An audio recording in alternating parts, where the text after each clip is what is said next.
प्रयागराज हिमांशु पासी हत्याकांड के पीड़ित परिवार से मिलने आज सूरज पासी जी आए थे, उनसे मिलकर बातचीत करें। क्या कुछ जानकारी मिली सर आपको? देखिए, जानकारी जो मिली है वो चिंता का विषय है।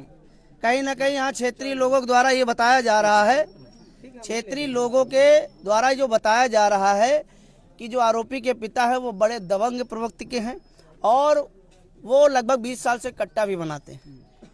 तो कट्टा हमारी ख्याल से जान लेने काम आता है, और अगर छोटे छोटे बच्चे जिस उम्र में उनको कलम लेना चाहिए वो कट्टा लेके घूमेंगे तो समाज कैसा होगा?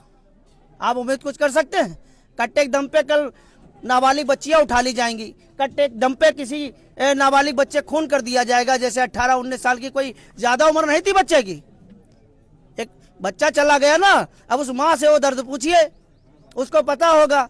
तो ये चिंता का विषय, जो भी परिवार की मांगे उनको तत्काल प्रभाव से पूर्ण किया जाए और कोई भी शासन प्रशासन का हल्के में न ले। दिन दहाड़े गोली मारी जाती है, आज तीसरा दिन है, अभी तक जो अंतिम संस्कार नहीं हुआ।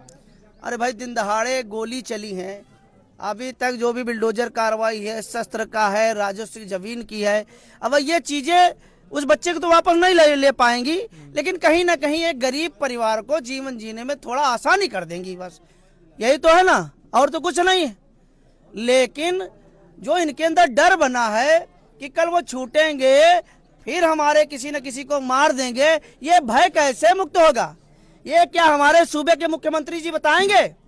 वो तो कहते उत्तर प्रदेश अपराध मुक्त हो गया, 19 साल के बच्चे की दिन दहाड़े हत्या कर दी गई, जीरो टॉलरेंस की बात करते हैं। अरे क्या बात करते हैं? सरेआम बहन बेटियों की इज्जत लूटी जा रही, सरेआम गोली मारी जा रही। यमराज दूसरे रास्ते पे खड़े रहते हैं कहते हैं। अरे यमराज अब केवल लिखा पढ़ी में जो है वो है, जमीन पे कुछ नहीं है।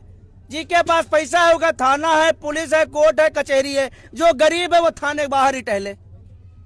ये सत्यता है कि नहीं? आप बताइए, आप पत्रकार महोदय हैं, आप समाज में टहलते, क्षेत्र में निकलते हैं, बगैर पैसे कहीं सुनवाई होती है? नहीं होती। यहाँ का अपराधी भी यादव है, यहाँ से 500 मीटर पे एक रेप का मामला, बलात्कार का मामला, वहाँ भी आरोपी जो है यादव है। कैसे देखते हैं? अब आप देख लीजिए, कहीं ना कहीं अब ये होलागढ़ थाना लगता है ना, तो हमारी ख्याल से मैसेज माननीय मुख्यमंत्री जी तक पहुंचा ही नहीं है। और ये रेप की घटना आप बता रहे हो, ये तो हमको आपसे जानकारी मिली है। तो उसी दिन का मामला, उसी दिन में। अच्छा, तो वहाँ क्या कार्रवाई हुई? कुछ नहीं, अभी कुछ नहीं, कोई कार्रवाई नहीं हुई, उसको भी दबा दिया जाएगा। ये है जीरो टॉलरेंस की सरकार, है ना? ये है क्राइम मुक्त सरकार, ये है माफिया मुक्त सरकार।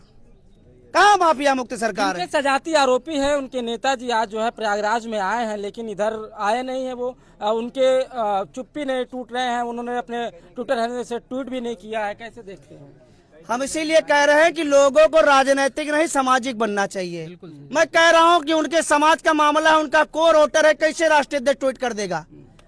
उनके इतनी हिम्मत नहीं है, उनके इतनी हिम्मत नहीं है कि वो सत्य को दिखा सके। मैं सपा के मुखिया की बात करता हूँ। आप जाति की बात कर रहे हैं तो रामविलास पासवान, वो चिराग पासवान भी ट्वीट नहीं किए, ना वो आए अभी तक। कैसे देखते हैं उनके पास? अब मैं, हमारे पूर्वांचल में उनका डंडा झंडा उठाने वाले बहुत पासी हैं, उनसे आप पूछिए। मैं तो लोगों को समझाते समझाते थक गया हूँ कि भाई पार्टियों का दामन छोड़ दीजिए, जहाँ देखो शुरू हुआ बैठ जाओ, उठ करुआ। कब तुम लोग सीखी हो? अपनी वोट पहले सामाजिक बन के अपनी वोट को साधना सीखे लोग, न ऐसे ही मारे जाएंगे। नेताओं के पीछे चलोगे, नेताओं को अगर लोगों ने घुटने टेकवा दिए तो पूरी लाखों की जनसंख्या को घुटने टेकने पड़ेंगे। तो क्या हमको नेताओं के पीछे चलना चाहिए? आप बताइए। हमको सामाजिक बन के चलना चाहिए, हमको अपने वोट का अधिकार। 5 साल हम कहते कोई भी कुछ कहे, एक दिन तुम्हारे घर आएगा कि नहीं आएगा?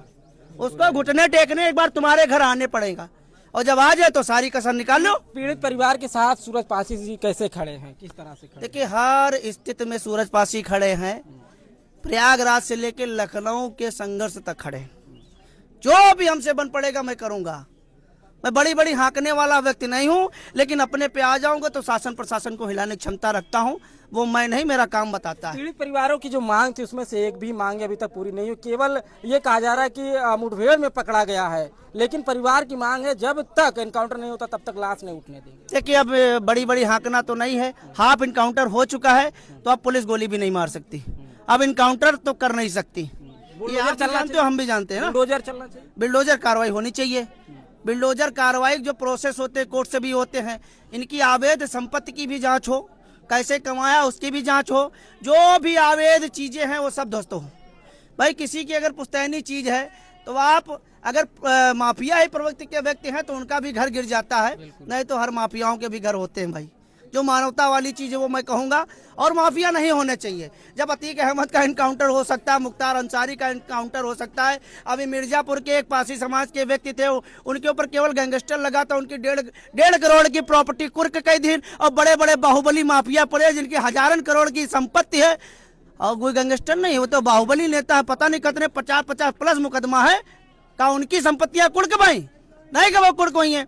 तो उत्तर प्रदेश में सदैव जातिवाद चलता आया है और जातिवाद चलता चला जाएगा, और पासिन का इकट्ठा हो जरूरत है, और अपने स्वाभिमान, सम्मान, इतिहास और विकास के ऊपर वोट करना चाहिए, ना कि कोनो पार्टी देख कर वोट करना चाहिए। पुष्पेंद्र सरोज जी कहते हैं कि हम पासियों के नेता हैं, हालांकि उनका ये संसदीय क्षेत्र भी है, लेकिन वो अभी तक आया नहीं, उन्होंने पोस्ट भी नहीं किया। वो पासियों के नेता नहीं, वो दलितों के नेता है, और जो दलितों के नेता है पासी उनको जानते नहीं है। ये समाज शोषित, वंचित, पीड़ित समाज होता है। दलित कोई शब्द ही नहीं होता, ना संवैधानिक है, ना हम पूर्ण रूप से इस शब्द का खंडन करते हैं। लोग राजनीतिक ये शब्द है, दलित शब्द कोई मतलब वो सबूत वाला नहीं, संविधान में कहीं नहीं। अनुसूचित वर्ग लिखा है, अनुसूचित जाति, अनुसूचित जनजाति लिखा हुआ है, तो दलित शब्द आया कहां से? दलित का मतलब क्या होता है? दबा हुआ, कुचला हुआ, असहाय, जो अपन प्रार्थना पत्र थाने तक का न ले जा पावे, तो क्या उसको न्याय मिलेगा? आधे लोग थाने के बाहर खड़े रहता हो, प्रार्थना पत्र दे, तुमका देख लिया भाई, तो क्या दलित आदमी थाने तक का जा पाई? जब वो दबा है, कुचला है, ऐसा है।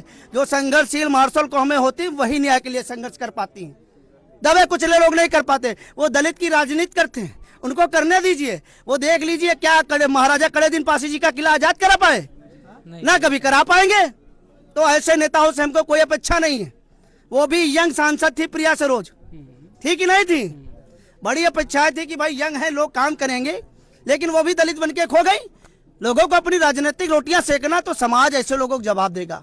हम लोग पार्टीवादी नहीं है, लेकिन जिन्होंने समाज को छला है, समाज उनको जवाब देगा, मजबूती जवाब देगा। पूरे उत्तर प्रदेश का पासी जवाब देगा, देगा कि नहीं देगा? सूरज जी, कल जो है बीजेपी के विधायक यहाँ के जो थे, गुरु प्रसाद मौर्य जी आए थे, निर्मला पासवान जी आए थे, उन्होंने कहा कि 24 घंटे के अंदर जो है कार्रवाई होगी, बुलडोजर चलेगी, लेकिन अभी तक कुछ नहीं देखने को मिला। देखिए, निर्मला पासवान जी शायद भाजपा की जिला अध्यक्ष है, और बड़ी बेबाकी से बोलते हैं, हम उनका सम्मान करते हैं, और अपनी तरीके से ज्यादा कुछ मतलब हमेशा पहुंच जाते हैं जहां भी कोई चीज होती है। तो हमारी बड़ी बहन है, हम उनका सम्मान करते हैं, लेकिन ये चिंता का विषय, प्रशासन इसको हल्के में न ले। अगर परिवार दाह संस्कार के लिए मान गया है तो राजस्व को और पुलिस प्रशासन को जो सारी मांगे हैं उस पर तत्काल काम चालू कर देना चाहिए, क्योंकि यहाँ पे जो सम्मानित लोग पहले रहे होंगे उनसे डीएम, एसडीएम साहब और एसपी साहब और जिनसे बात हुई है वो जाने, क्योंकि हमारे पास जो मिल सवाल है, क्या कुछ मांगे हैं, शॉर्ट में बताइए भाई। एक शस्त्र लाइसेंस मांगे हैं, परिवार की सुरक्षा के लिए मांगे, 2 बीघे राजस्व, 2 बीघे जमीन मांगे हैं, और जो मुकदमा वो फास्ट ट्रैक कोर्ट में चलाया जाए और आरोपी का घर ध्वस्त हो, बुलडोजर कार्रवाई हो। ये मुख्य प्रमुख मांगे। परिवार में किसी एक व्यक्ति को जो योग्य हो सरकारी नौकरी के, एक सरकारी नौकरी दी जाए। और बनता है, आप घर देख लीजिए कितना पिछड़ापन है, कितने कमजोर हैं। ये मांगे हैं और पूरी होनी चाहिए, और ये संवैधानिक मांगे, ये कोई करोड़पति अरबपति नहीं। आप घर जाके देख लिए है ना, तो इस परिवार की सरकार के द्वारा मदद होनी चाहिए। मदद उनकी होती है जिनके सरकार में अच्छे टर्म्स होते हैं। नहीं पढ़ोगे क्या करोगे? ये पार्टियां तुमको अपने हित के लिए इस्तेमाल करती हैं। आप घास पूरा हो, सदियों से पासियों की हड्डी पे कबड्डी खेला गया है, और अभी तक लोग खेल रहे हैं। उत्तर प्रदेश में 17 से 20% पासी समाज उत्तर प्रदेश में निवास करते हैं। क्या कभी किसी पार्टी ने मुख्यमंत्री बनाया? 5%, 7%, 10%, 12% वालों को मुख्यमंत्री बनाया जाता है। तो ये तो पासियों की हड्डी पे कबड्डी खेलना हो गया। आधे मंत्री भाजपा में बनाए जा रहे हैं। अभी कृष्णा पासवान जी को राज्य मंत्री बनाया गया, आधा मंत्री, केंद्र में आधा मंत्री, सब जगह तो आधे मंत्री। किसी पार्टी में पासियों का सम्मान हो तो बताइए। सम्मान होता तब तक घर ध्वस्त हो गया होता। भाजपा में भी सम्मान होता तब तक घर ध्वस्त हो गया होता। अब भाई विपक्ष क्या, अरे भाई वो तो गीता पासवान है यहाँ की विधायक, अरे वो तो उनकी जाति का मामला है, सपा के आप कुछ मत बोलो। अब यहाँ अगर सपा भाजपा होगा तो पीड़ित को न्याय कैसे मिलेगा? आप बताइए। यहाँ मेन चीज है न्याय, परिवार को न्याय मिले। हमको लोग को किसी कोई पार्टी से कोई मतलब नहीं, हम जातिवादी लोग नहीं है। हर एक जाति समुदाय में आरोपी होते हैं, गुनहगार होते हैं। जो क्राइम कर दे वो आरोपी है, बात खत्म है। इतना आप समझिए, हम कोई जातिवादी नहीं है। जो दोषी है उनको सजा होनी चाहिए, बिल्डोजर कार्रवाई होनी चाहिए और परिवार को रक्षा सुरक्षा और जमीन मुहैया कराई जानी चाहिए। अगर नहीं कराई जाती तो हम लोग परिवार के हर संभव स्थिति में साथ है, पूरा पासी समाज साथ है। बहुत अभी मेरी बात जो है सूरज पासी जी से हुई तो उन्होंने कहा कि जो है परिवार की मांग है कि बुलडोजर चले, एक शास्त्र लाइसेंस मिले, उसके बाद कुछ जमीन मिले। तमाम मुद्दों के साथ परिवार के साथ ये खड़े हैं, इनका कहना है।